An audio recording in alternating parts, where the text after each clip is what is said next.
Chapter 9. Perspective, a key factor in every story.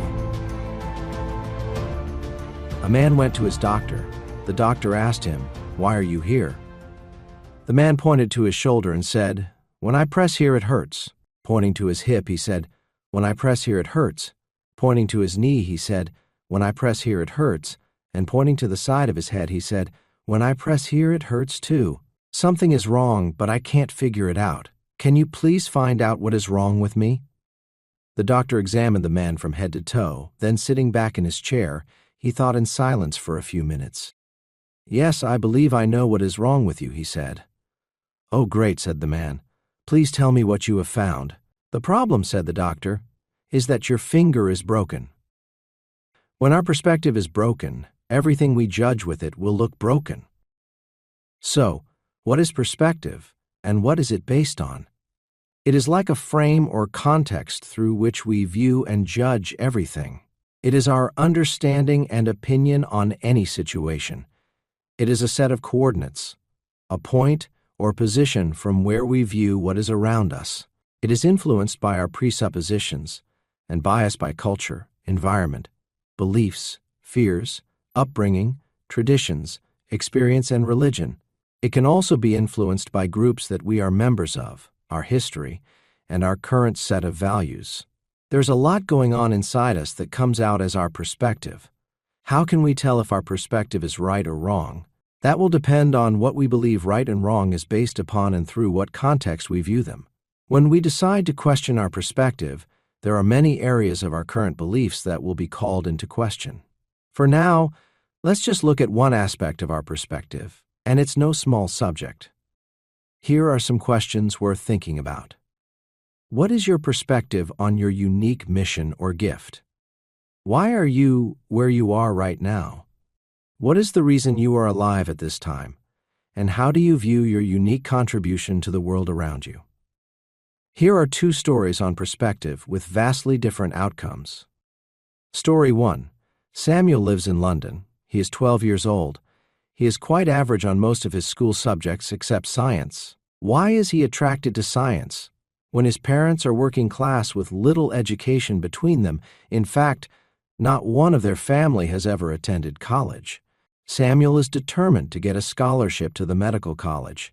He knows in his gut that there is an exciting life for him in medical research. He dreams of making a breakthrough discovery that will cure cancer. He loved his grandma, but she had died of cancer and he missed her terribly. He took that as a direct challenge to tackle cancer and defeat it. One afternoon, he was in the city center with his parents. Somehow, they got separated. Samuel didn't like being on his own in the city. He didn't know his way around and had heard stories of young boys and girls being kidnapped and taken to other countries. He scoured the busy street for a glimpse of his parents. Where could they be gone?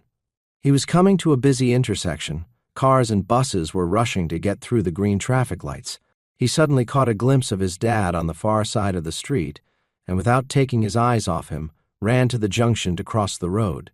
Just as he was about to step off the path into the stream of oncoming traffic, the arm of a homeless man, who had been sitting in a shop doorway and had noticed the boy running down the street oblivious to the buses driving close to the curb, stopped him. A bus whizzed past. The breeze blew Samuel's hair back, and a sudden shudder of realization washed over him. It took him a few seconds to regain his composure after the fright. He turned to thank the homeless man for his intervention, but he was already walking back to the shop doorway and the paper cup which had some coins in it. The boy caught up with his parents and all was well. Many years later, Samuel was speaking to a large medical audience whilst collecting an award for developing a new drug for cancer treatment. In his speech, he thanked many people for their input into his life. However, one of the most important people didn't get a mention. The nameless, homeless man, who saved his life on that street in London one afternoon many years before, may well have been the most important person in Samuel's life. Even the homeless man didn't know the crucial part he had played in the curing of cancer for mankind. He didn't get recognition for it. He didn't get honored for it. He didn't even get a coin in his cup for it. It is quite likely that the homeless man, in his moments of quiet desperation, wondered what was the purpose of his life. What good was he to himself or anybody else? Often, we just never get to see the big picture and the important part we play in it. Our perspective on any situation may well be limited. We might not be able to see the whole picture, and therefore we can, and often do, make a wrong judgment on our value. Everyone plays a part in the whole. It has to be that way. Can we put our lives into a correct perspective? What does correct mean? This is our journey. Story 2. Almost everybody knows about Joseph and his Technicolor Dreamcoat, but how many actually know his story? Joseph, son of Jacob and Rachel, lived in the land of Canaan with 11 brothers and 1 sister. He was Rachel's firstborn and Jacob's 11th son. Joseph had a dream that he would one day be a man of high position and influence. He told his family about his dream, and his brothers hated him for that. Of all the sons, Joseph was loved by his father the most. Jacob even arrayed Joseph with a long coat of many colors. Jacob's favoritism toward Joseph caused his brothers to hate him even more, and when Joseph was 17 years old, they saw their chance. When they were out feeding the flocks, the brothers saw Joseph coming across the fields and plotted to kill him. They turned on him and stripped him of the coat his father made for him and threw him into a pit. As they pondered what to do with him, the brothers saw a camel caravan of Ishmaelites coming out of Gilead, carrying spices and perfumes to Egypt for trade. Judah, the strongest brother, thought twice about killing Joseph and instead proposed that he be sold. The traders paid 20 pieces of silver for him. The brothers took his colorful coat back to Jacob, having dipped it in the blood of a goat, and told him that Joseph had been killed by wild animals. What a great start to Joseph's dream! In Egypt, Potiphar, the captain of Pharaoh's guard, bought Joseph from the Ishmaelites who had brought him down there. While serving in Potiphar's household, Joseph worked hard at everything he did. Potiphar grew to like Joseph a lot, and so promoted him to be his personal servant. Then Joseph was promoted to oversee Potiphar's entire household as a superintendent. After some time, Potiphar's wife began to desire Joseph and sought to have an affair with him. Despite her persistence, he refused to have sex with her for fear of upsetting his master. After some days of begging him, she grabbed him by his cloak, but he escaped from her, leaving his garment behind. Angered that he ran away from her, she took his garment and made a false claim against him by charging that he tried to have sex with her. This resulted in Joseph being thrown into prison. Looks like another body blow to his dream. Because of his great attitude and work ethic, the warden put Joseph in charge of the other prisoners. Soon afterward, Pharaoh's chief cupbearer and chief baker, who had offended the Pharaoh, were thrown into the prison.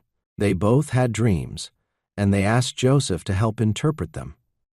The chief cupbearer dreamt that he had held a vine in his hand with 3 branches that brought forth grapes. He took them to Pharaoh and put them in his cup. The chief baker dreamt he had 3 baskets of bread on his head, intended for Pharaoh, but some birds came along and ate the bread. Joseph told them that within 3 days the chief cupbearer would be reinstated, but the chief baker would be hanged.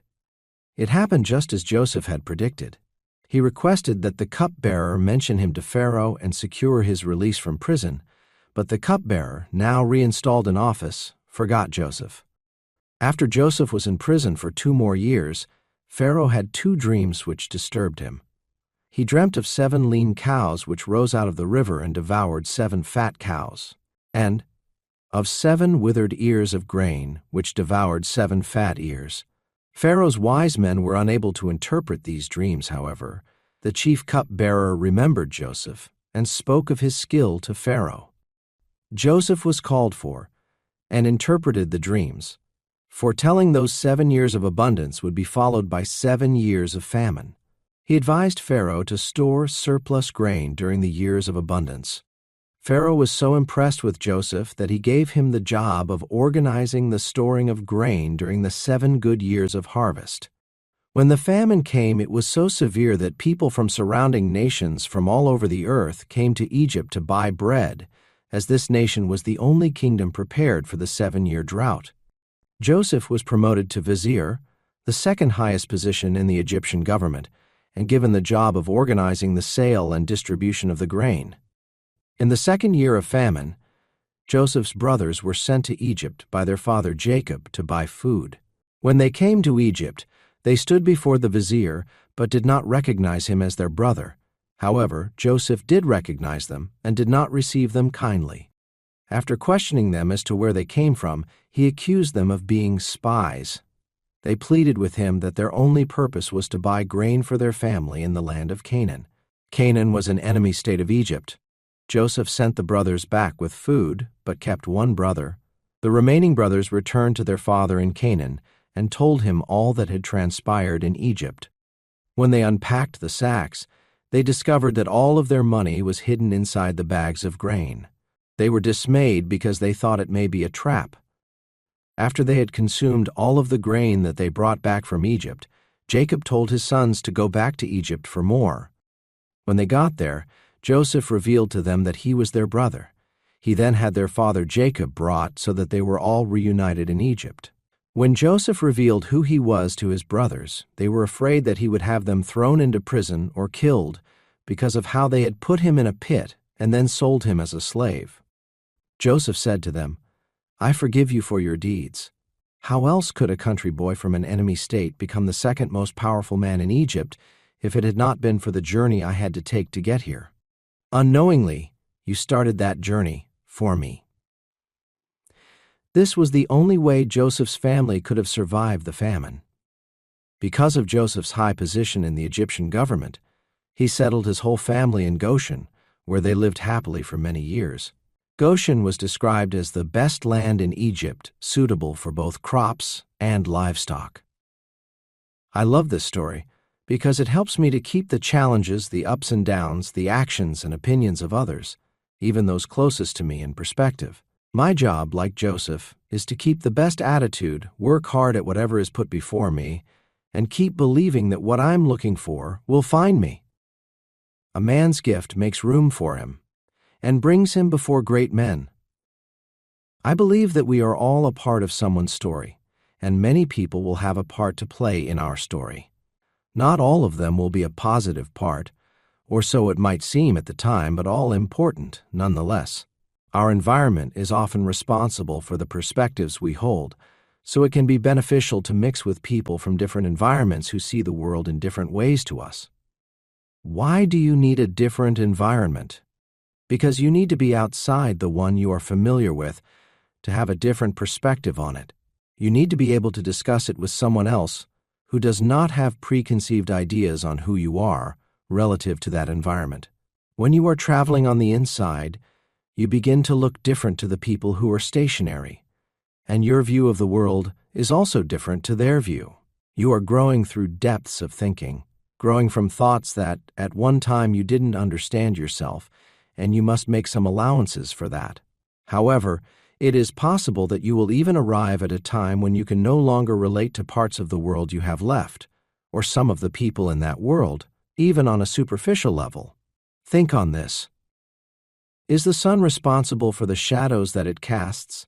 Does it measure its light by those shadows? As you change and grow, some things and some people in your life will need to change. As your light starts to shine brighter, you will cast shadows on others around you, and that might not be seen as a good thing to some people in your life. You can't help that or fix it. Your mission is you. Start there. Get out of your own way. Are you walking in your own shadow? Are you casting the very shadow that will cause you to stumble? You need to be transparent to yourself. Then the light will shine through you and light your path.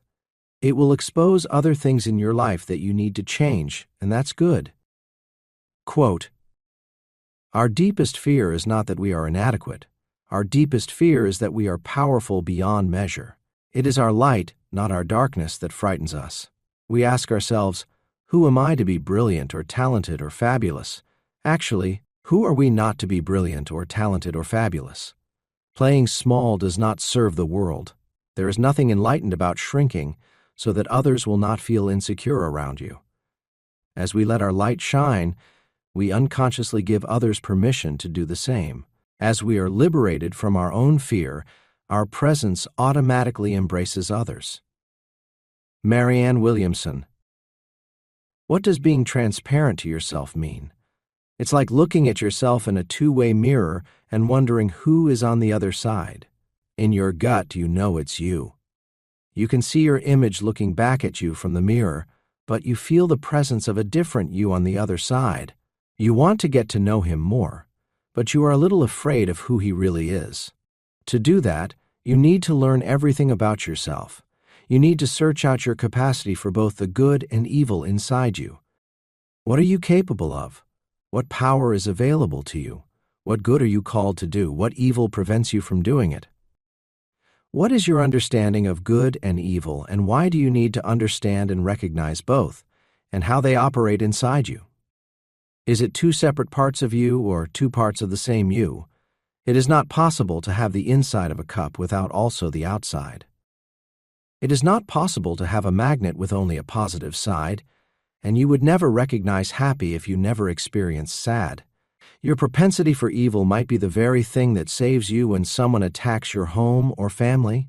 Your capability to draw out a fierce, aggressive energy from inside you is what would allow you to stand up to a dangerous threat. It can also allow you to say no to things that are not in your best interest. Is evil anything other than an agreed perspective? In war, often a freedom fighter and a terrorist are the same person from different perspectives. In biblical times, it was acceptable for a girl of 12 or 14 years of age to have children. That is judged to be wrong, even evil, in today's perspective. There was a time when people who claimed they could see into the future were deemed to be evil and burned at the stake. Thieves who robbed graves to sell the bodies to medical schools were classed as evil. However, many medical breakthroughs came as a result, and thousands of lives were saved. Some people say killing animals for food is evil, killing unborn babies is evil, taxing already poor people is evil, gossip is evil, false religious doctrine is evil, even tattoos are evil.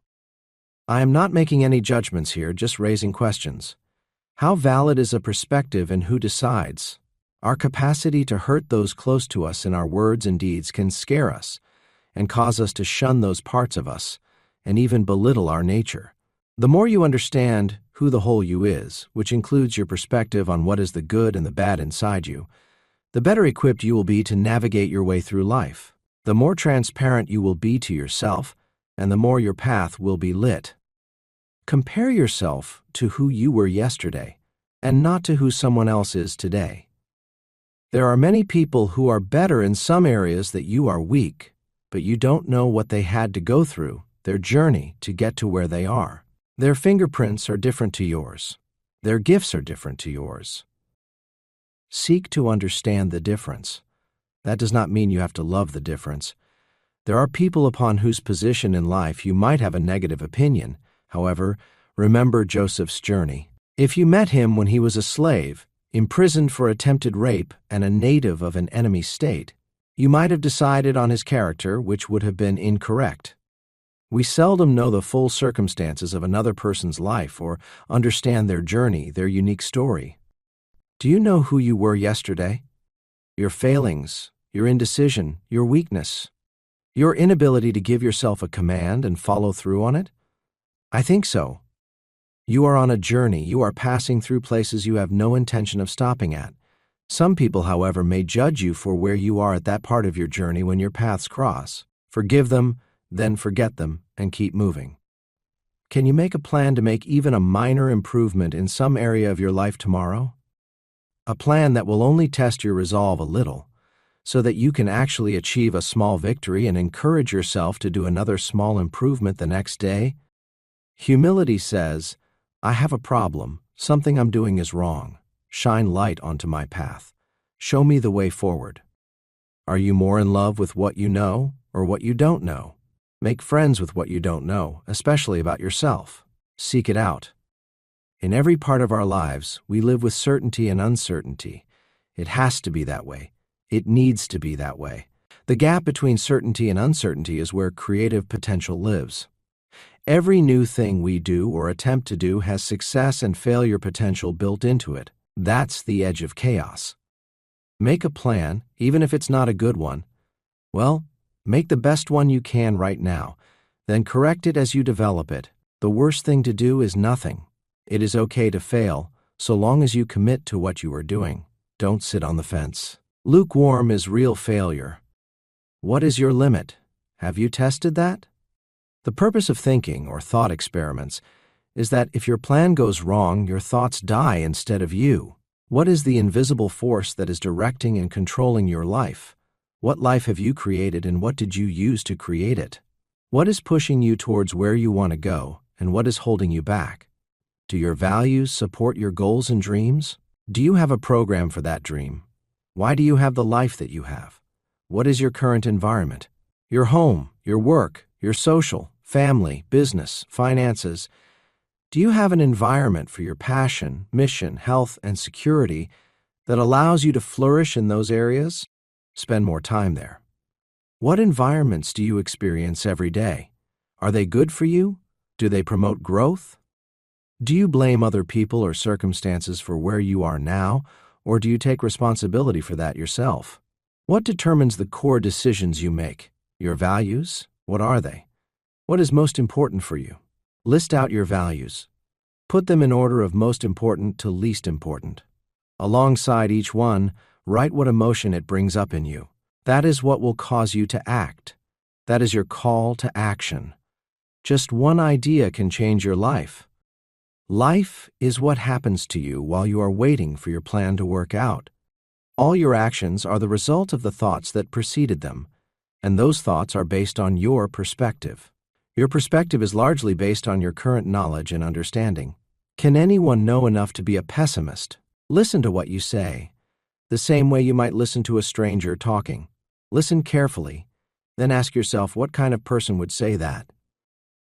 How am I reacting emotionally when I'm communicating in that manner? Is it making me feel stronger or weaker? Is it helping me with my confidence? Am I deceiving myself? Am I trying to impress others? Am I self-centered? What am I willing to do? What am I interested in that would encourage me to pursue it? What do I procrastinate about? What do I congratulate myself for accomplishing? And what do I berate myself for failing to confront or implement?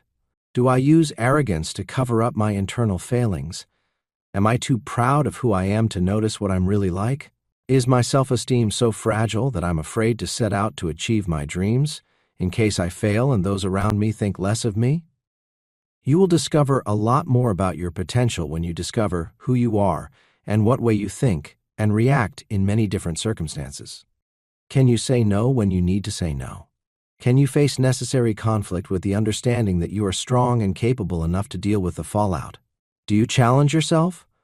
Are you willing to lose some ego in the short term in order to gain a better, more confident you later? Are you fulfilled? Are you where you thought you would be at this age in your life? If not, then do you know why? Do you think that you just got dealt a bad hand? Were you unlucky because of how or where you were reared? In your quiet moments alone, are you unhappy or frustrated about your lack of ability to motivate and encourage yourself? Do you take responsibility for yourself and your current position? What are the victories in your life? Have you written them down? If you can't figure out what your goal is, can you answer, what do you want from your life? What steps would you need to take to get that? Could you set a small goal and achieve it so you would feel better about your long-term goals? Set one now, for tomorrow. Write it down, stick to it, push through it. Then celebrate it to yourself and set another one. Watch how you feel lighter on your feet, more confident, and a general feeling of accomplishment. Be willing to fail and try again. The person who is willing to fail and keep going is the person who will claim the victory.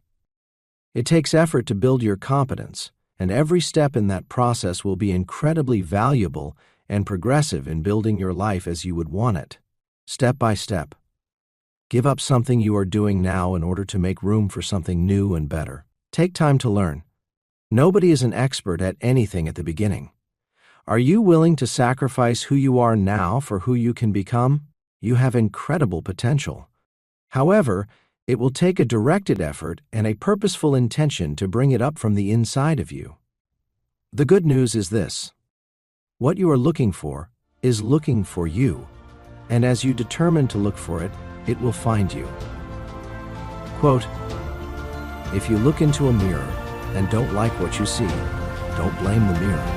If you look into the world and don't like what you see, don't blame the world." Frank Sonnenberg.